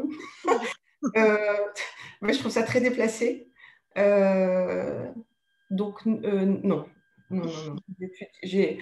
En fait, de façon surprenante, en fait, ce sont eux en fait, qui parlent de mon bouquin à chaque fois, de mes livres. Je n'en parle jamais, c'est pas le moment en fait, c'est un cours de français ou de latin et c'est pas le moment de dire alors dernièrement. David l'aurait fait. Je pense que David peut s'insérer dans certaines classes pour montrer le roman. Ça, c'est possible. Le connaissant, c'est possible. Donc non, je ne le ferai pas. En revanche, oui, ce sont eux qui viennent. Là, dernièrement, encore juste avant Noël, il y a un élève qui est venu avec, en plus, le grand format, hein, le format broché, en disant, voilà, je voudrais l'offrir à ma sœur, est-ce que vous pourriez me faire une dédicace? Donc, il vient à la fin, et je trouve ça tellement, tellement touchant. En fait, et en plus, j'avais eu sa sœur 3 ans auparavant. Donc, il y a là aussi un lien.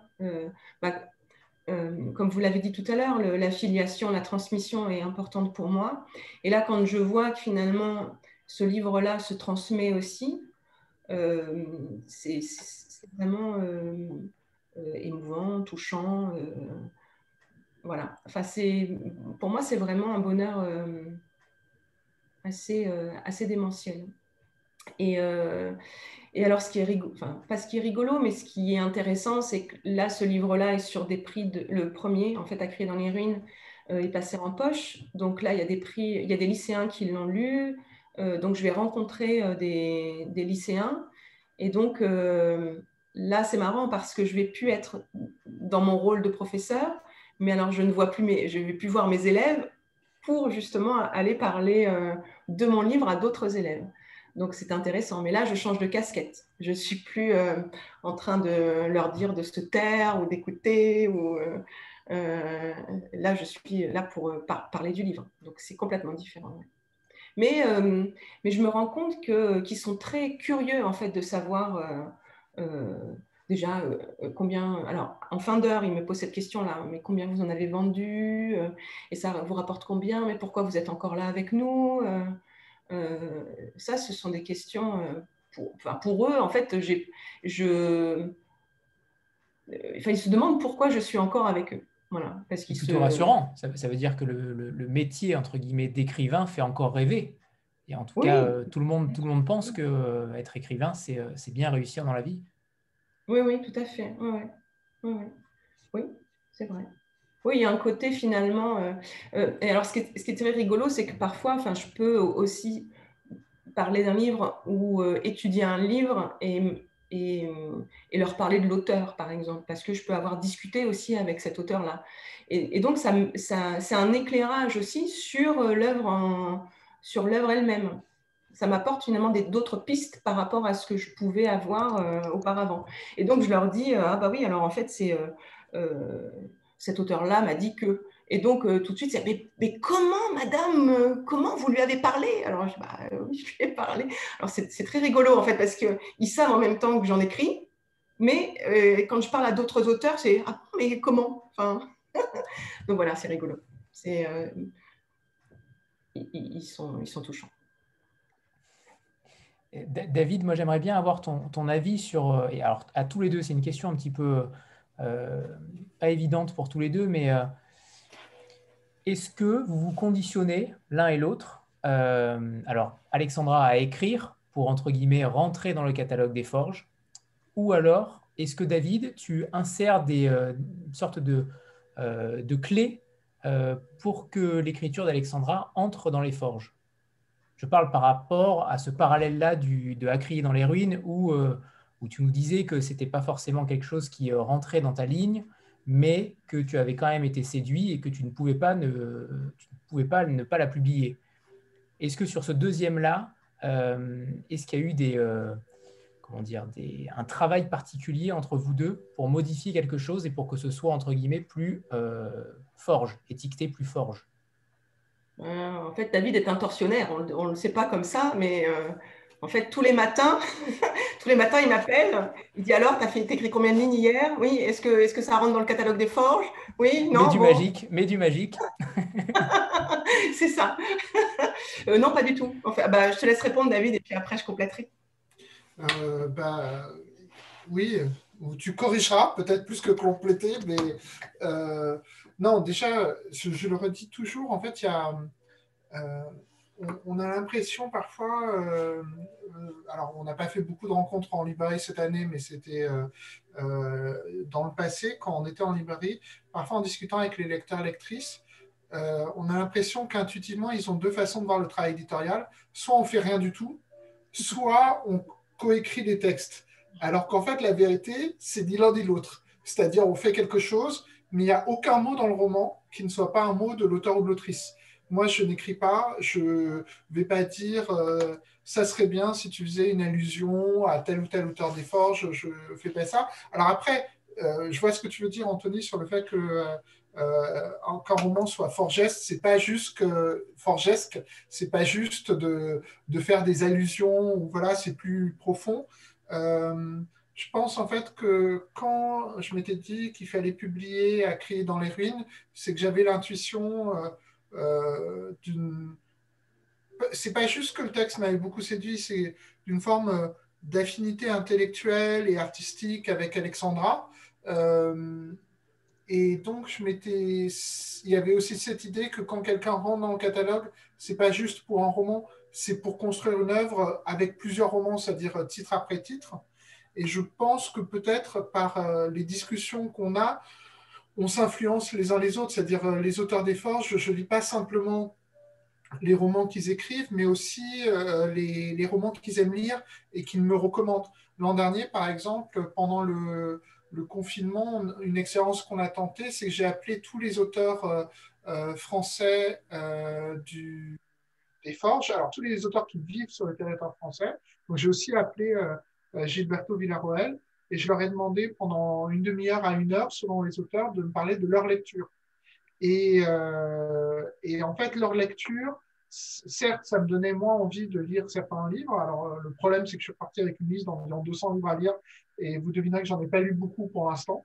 Il y en a un que j'ai lu tout de suite, c'était Shangri-La de Malcolm Knox, qui était une recommandation de Gilles Marchand, parce que c'était un des premiers dans la liste de Gilles Marchand. Donc, et Shangri-La de Malcolm Knox, aux éditions Asphalt, c'est un très très grand roman.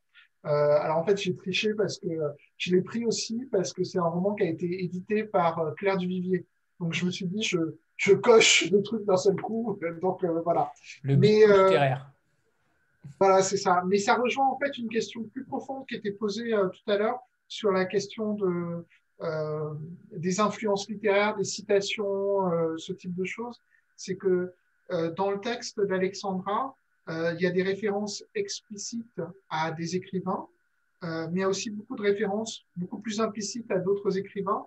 Et je pense qu'un bon romancier ou une bonne romancière, c'est quelqu'un qui à la fois fait lire d'autres textes, mais aussi qui mesure le fait que ces textes sont aussi l'écho d'autres textes. Tout à l'heure, par exemple, on citait Borges parce qu'il y a une citation de Borges au début de la 10e muse.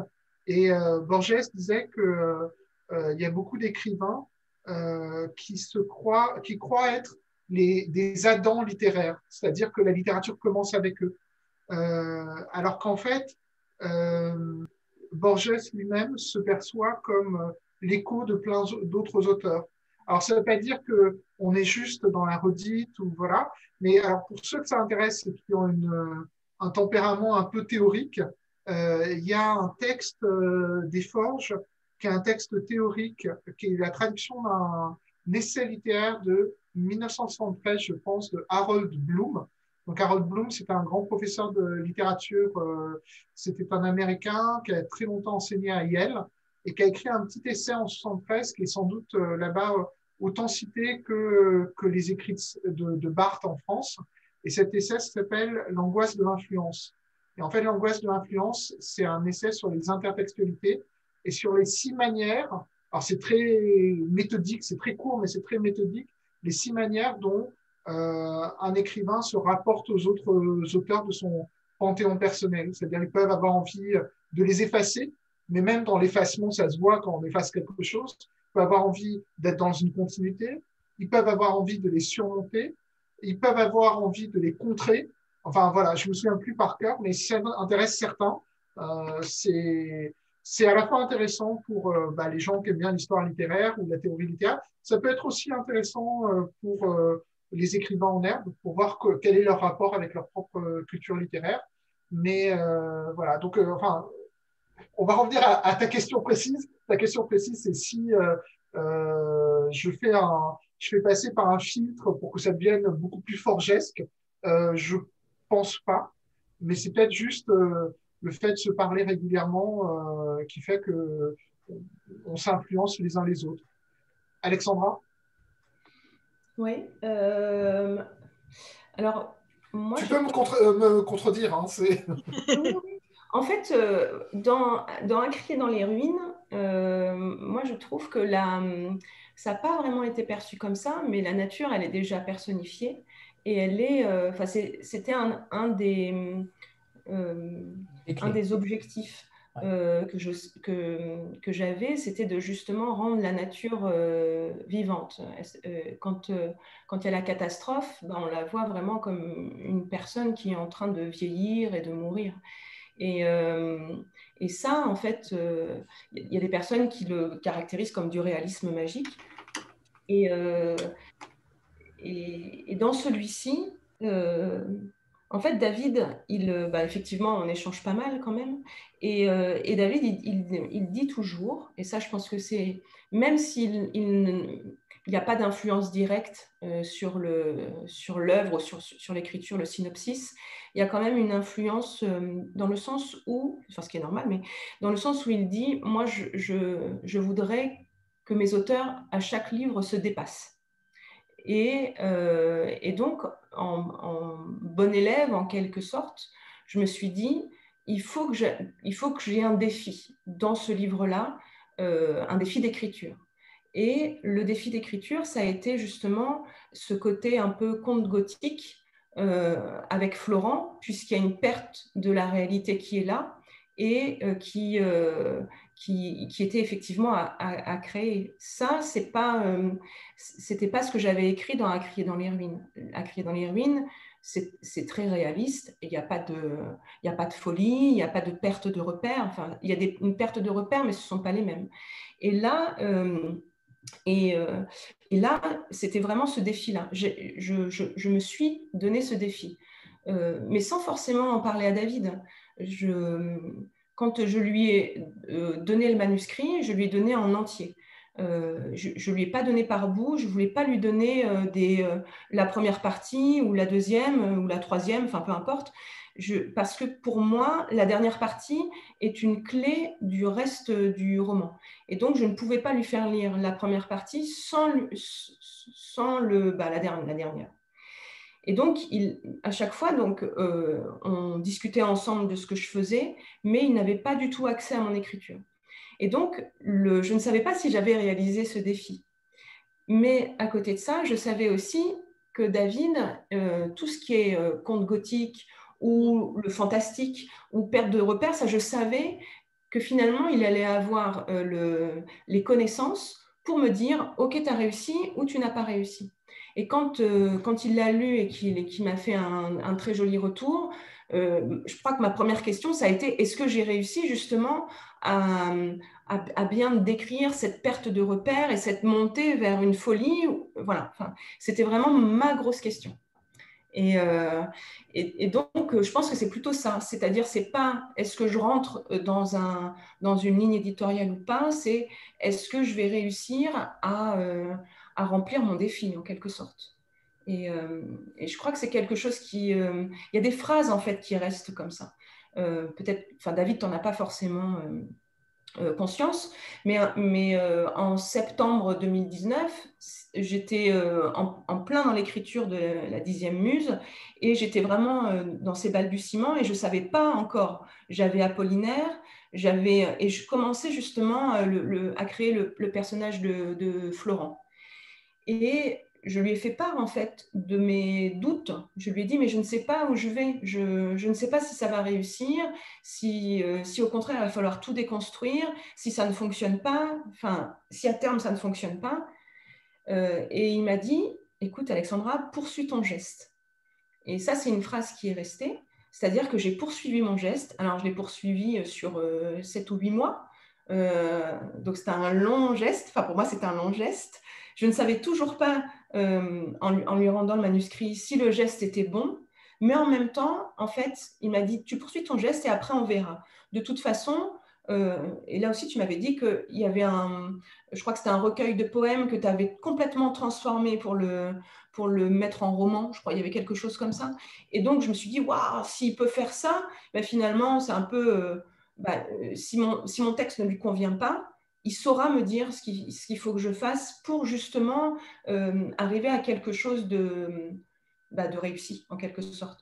Et donc, il y avait à la fois un défi, c'est-à-dire tu fais autre chose que ce que tu as déjà fait, donc c'est un défi, et en même temps de poursuivre le geste jusqu'à la fin, même si tu ne sais pas où tu vas. Et c'est vrai qu'on est dans un tunnel, quand on commence à créer un personnage, on ne sait pas du tout où on va aller, on ne sait pas si ça va fonctionner, et malgré tout, grâce à David, et pas forcément à la ligne éditoriale des Forges, mais grâce à David, je me suis dit, il a confiance en moi, donc maintenant, je vais y aller parce que si lui a confiance, je peux avoir confiance aussi.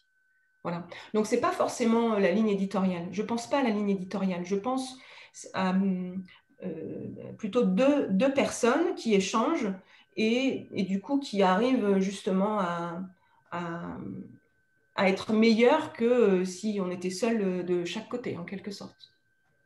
Je trouve ça extrêmement intéressant, justement, cette histoire de défi personnel. J'ai bien fait de poser la question. Je suis ravi de cette réponse. C'est exactement là où je voulais aller, justement, de savoir si véritablement il y avait les deux romans sont tellement, en tout cas avec celui-ci, tu es allé beaucoup plus loin que le premier dans l'esprit des Forges, et c'est là où je voulais en venir. Et je m'interroge sur le troisième.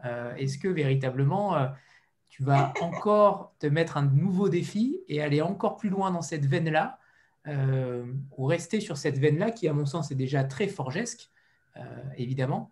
Mais j'aimerais savoir, alors peut-être que j'ai pris la question d'Éric, pardon. Oui, apparemment. Pardon. Éric, tu peux poser la question si tu veux, comme ça. Avec ta superbe vidéo d'aujourd'hui, tu as le droit de poser la question. En chantant, alors. En chantant. Il faut juste allumer le micro, Éric. Ouais. C'est bon. Donc, je ne vais pas le faire en chantant. Bonsoir. D'abord, félicitations parce que j'ai beaucoup aimé la 10e muse. Alors, justement, je voulais poser la question d'Anthony parce que comme vous avez dit tout à l'heure que la 10e muse était bien avancée quand À crier dans les ruines était sorti, je voulais faire mon curieux et savoir si le 3e était en cours ou bien avancé ou pas du tout.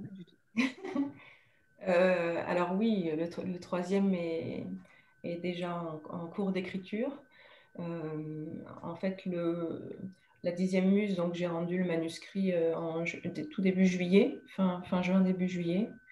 Et là aussi, en fait, ce sont des périodes je suis en vacances, donc ce sont des périodes où je peux énormément me poser et réfléchir à un nouveau livre. Donc c'est ce qui s'est passé aussi. Donc, oui, juillet, août. Enfin, là, j'écris le 3e. Et là encore, j'ai envie oui, la notion de défi est là. On n'en saura pas plus. Ah ben non, mais non, mais là, non. Enfin, c'est trop. C'est encore trop récent pour que je puisse en parler. Bien sûr.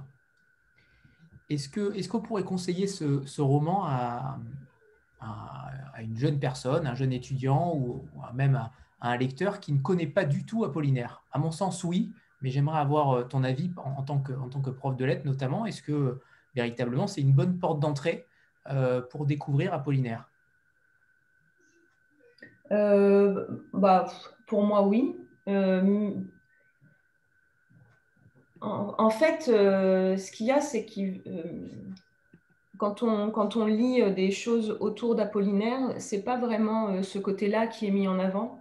C'est plutôt, effectivement, comme je le disais tout à l'heure, le côté amoureux, le côté homme à femme, en quelque sorte, il passait d'une femme à une autre. Donc, on connaît effectivement les poèmes à Lou, les lettres à Madeleine. En revanche, en fait, ce livre-là est une nouvelle porte d'entrée, en quelque sorte. C'est-à-dire que c'est pas... moi, quand je peux aborder Apollinaire en classe, je ne vais pas l'aborder sous cet angle-là. Et c'était en quelque sorte là aussi, en fait, quand j'ai lu la biographie d'Apollinaire, je me suis dit, mais mince, pourquoi? En fait, il y a des choses dans sa biographie qui m'ont interpellée, comme justement son voyage à Stavelot. Et ça, c'est quelque chose que j'ai vraiment découvert au moment de lire la biographie. Et je me suis dit, mais en fait, on passe à côté de tout un pan de Guillaume Apollinaire. On n'a pas ce côté... finalement, on reste à la surface avec le côté poète de la modernité. C'est lui qui a inventé le mot surréaliste. Donc, on est sur quelque chose avec un esprit, un poète fantasque, un poète effectivement moderne, avec cette absence de ponctuation. Enfin, ce sont ces choses-là en fait qu'on va étudier en classe. On va étudier le lyrisme, c'est-à-dire l'expression des sentiments personnels, et la modernité. On va étudier ça. Et quand j'ai lu la biographie, au contraire, je me suis dit, mais non, mais en fait, il manque un truc. Donc, ce livre-là, c'est plutôt plutôt une annexe en fait à sa biographie pour aborder Apollinaire sous un nouvel angle. Voilà. Donc après, est-ce qu'on peut le faire lire à des étudiants? Oui, bien sûr. À des lycéens? Oui, aussi. Hier, j'ai eu une dame qui m'a demandé en fait si elle pouvait le donner à des quatrièmes. Parce que les quatrièmes étudient il y a une séquence autour de dire l'amour. Et donc, je pense que de bons lecteurs de quatrième pourraient le lire. Après, de là, le donner en classe, je ne sais pas, mais je ne sais pas. En fait, À crier dans les ruines a été lu par des lycéens, mais aussi mes élèves. J'ai des élèves donc là, des élèves de 5e, donc ils étaient en 6e l'année dernière, et ils ont lu et aimé À crier dans les ruines. Après, je pense que en fonction de la tranche d'âge, le lecteur ne va pas comprendre la même chose. C'est comme les films. Hein. Parfois, même des Pixar, vous avez des clins d'œil pour des adultes. Les adultes, ils sont morts de rire, et l'enfant, il nous regarde en disant « mais pourquoi tu rigoles ?» Et donc là, c'est la même chose. Je pense qu'il y a des clins d'œil que les adultes comprendront très bien, et que les enfants, enfin pas les enfants parce que mais plutôt les adolescents comprendront pas forcément bien, mais en même temps trouveront peut-être un côté humain à Apollinaire. Je ne sais pas. C'est ce que disait Benoît tout à l'heure en disant qu'il y avait plusieurs degrés de lecture, et je suis véritablement d'accord avec lui. Je pense qu'il y en a plusieurs. Je ne sais pas si tu voulais intervenir, Benoît? Non, c'est bon. Est-ce que s'il y a un poème ou alors je pense que tu vas conseiller Alcool, mais sait-on jamais, s'il y a un poème ou un livre d'Apollinaire que tu conseillerais à quelqu'un pour qu'il le découvre, tu conseillerais lequel? Alors, pas forcément Alcool, parce que Alcool, c'est déjà, enfin, il y a pas mal de sous-textes et pas mal d'implicites. Et alors, je demanderais déjà si la personne connaît la poésie classique ou poésie du 19e. Et en fonction de ça, si la personne ne connaît pas la poésie du 19e, pour moi, je ne vois pas trop l'intérêt de lui faire lire Alcool, qui est vraiment une déconstruction en fait, de la poésie du 19e. En revanche, si la personne connaît bien la poésie, oui, Alcool. Mais je pense que le plus abordable, ça va être les poèmes à loup et les calligrammes aussi. Calligramme, c'est une bonne entrée aussi pour des lecteurs assez jeunes, des collégiens. Les collégiens adorent les calligrammes, en tout cas. Et puis, on en fait pas mal aussi. Donc, peut-être les calligrammes, mais bon, calligramme, c'est bon, Alcool. Et donc, poème à loup. Poème à loup, c'est un côté amoureux qui fonctionne bien, qui est assez universel. Après, oui, pardon. Et après, quand on connaît un peu plus l'enchanteur pourrissant, qui n'est pas du tout... Vous êtes vraiment connectés, hein. Il vient de le dire. Il vient de le dire. C'est incroyable. Oui, c'est incroyable. Voilà. Il est en face de moi. Bravo, bien vu, David. David, justement, est-ce qu'on peut parler peut-être des dernières parutions aussi et de celles qui vont arriver? Esprit Forge, dont le tien, évidemment, il faut qu'on parle de ton livre. C'est important. Ah, ça sera la seule fois dont on en parlera. Ça sort le 22, voilà. Et donc, c'est un manuel d'atelier d'écriture. Alors, c'est un livre assez simple. Alors, non, alors, comme le faisait remarquer quelqu'un tout à l'heure, ou comme je l'ai moi-même fait remarquer, j'ai toujours du mal à placer la barre de difficulté. Donc, je ne sais même pas si c'est un manuel simple ou pas simple. Mais voilà. En fait, ça fait 20 ans que j'anime les ateliers d'écriture. Et il y a 7 ans, on m'a suggéré d'écrire un livre ou un essai ou un manuel dessus. Et ça a été très, très, très, très dur de l'écrire. Ça a été très douloureux et pénible. Et voilà, mais je suis content que ce soit là. Et puis voilà. Non, les actualités qui arrivent, c'est le nouveau volume de Cochrane, de Lord Cochrane, qui est cette grande saga chilienne sur un héros écossais qui vit des aventures en France. Là, c'est le monde entier que vous avez. Donc, c'est un roman de Gilberto Villarroel, un auteur chilien, dont c'est le 2e volume. Donc, ça s'appelle Lord Cochrane contre l'ordre des catacombes. Et ça, c'est à la mi-février. Actuellement, on va relancer les titres du confinement de novembre. Donc, Désert noir d'Adrien Pochet, qui est un roman policier, qui est en fait un premier roman solo, puisqu'Adrien Pochet, c'est quelqu'un qui avait coécrit son premier roman aux Forges, qui s'appelait Pills Nation. Et c'est un peu comme Gilles Marchand, qui avait publié son premier roman solo aux Forges, mais qui auparavant avait coécrit un roman. Là, c'était le roman de Bolagno avec Éric Bonargent. Et c'est vrai que le passage à l'écriture solo, c'est aussi un moment, quelqu'un comme Adrien Pochet, c'était quelqu'un qui, je pense, initialement, n'osait pas trop écrire tout seul. Et puis, en fait, il est beaucoup plus à l'aise dans l'écriture seule. Donc, ça, c'était sorti en novembre, on va le relancer. Il y a la biographie d'Henry Darger, le grand artiste américain. Alors, si vous ne connaissez pas, c'est normal que vous ne le connaissiez pas parce qu'il n'est pas excessivement connu, mais il a une vie remarquable. Donc, c'est de Xavier Mauméjean.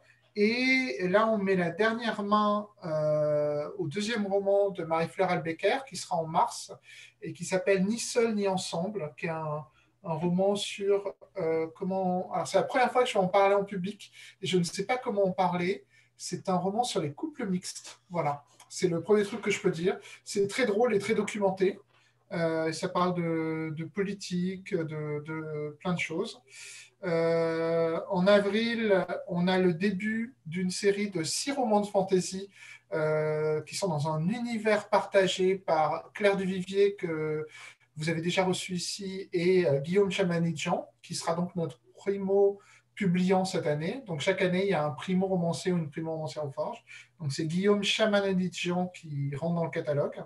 Et son roman s'appelle Le sang de la cité, et c'est le début d'une série de 6. Ça, il y a une énorme attention sur ce roman. C'est très exaltant et un peu angoissant, parce que c'est très, très attendu. Et puis, le dernier roman du premier semestre, ça sera le nouveau roman de Pierre Rofast, qui est peut-être encore là, ou peut-être qu'il a les d'idées, je ne sais pas. Mais Pierre Rofast est donc rejoint le catalogue des Forges pour ce roman, mais j'espère pour d'autres. Et ça s'appelle Les Embrouillamini.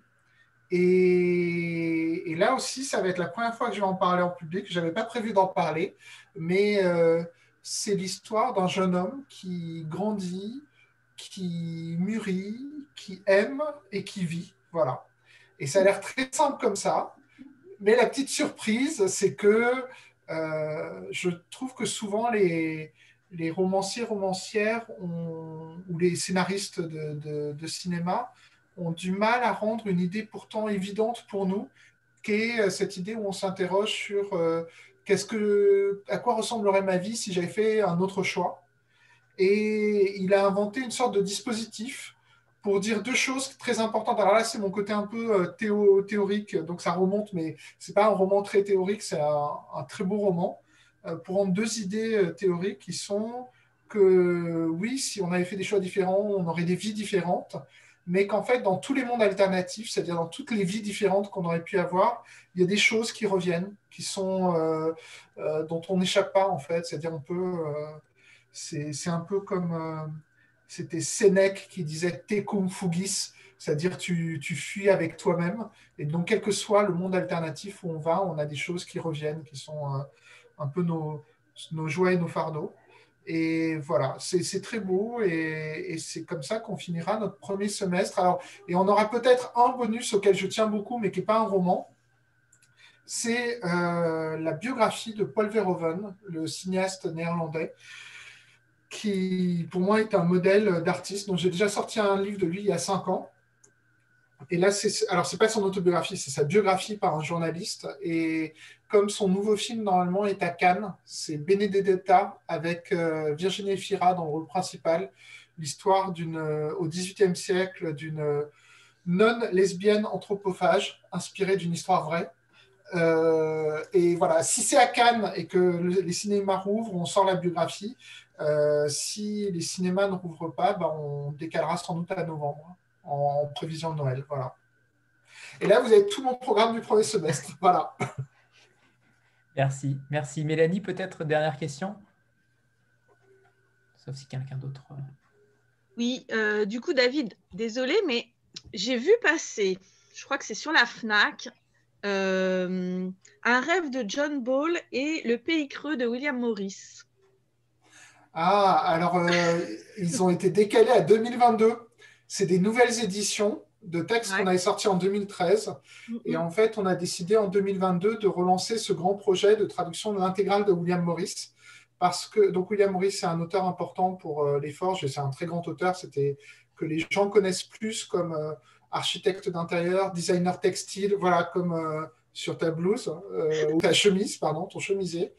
Mais il est aussi un des pères fondateurs de la fantaisie. Alors, voilà. Et donc, on avait gagné un prix en 2013 quand on avait lancé ce programme de traduction parce que son œuvre de fiction n'est pas traduite en français, sauf une nouvelle très belle d'ailleurs qui s'appelle Les Nouvelles de nulle part, qui a été traduite une dizaine de fois depuis 1894, je crois.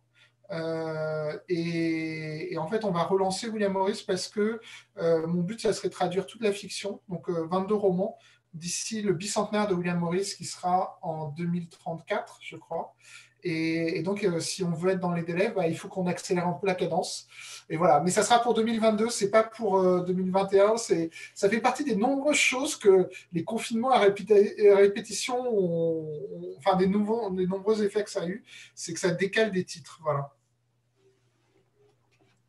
Alexandra et David, merci infiniment pour cette rencontre.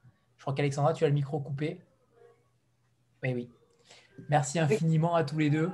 Comme toujours, c'est un plaisir et un honneur d'avoir fait cette première avec toi, Alexandra, pour ce lancement. Voilà, donc merci infiniment de votre confiance et merci pour ceux que vous êtes, parce que véritablement, on vous aime beaucoup. Donc, merci à tous les deux. Merci à vous. Au revoir tout le monde. Bonne soirée merci à tous. Merci beaucoup. Bonne soirée à tout le monde. Bonne soirée. Merci beaucoup. Merci pour tout. Bonne soirée. Bisous, merci. Au revoir. Bye bye. Au revoir. Au revoir. Au revoir tout le monde. Salut Alex. Salut Alex, merci. Bonsoir.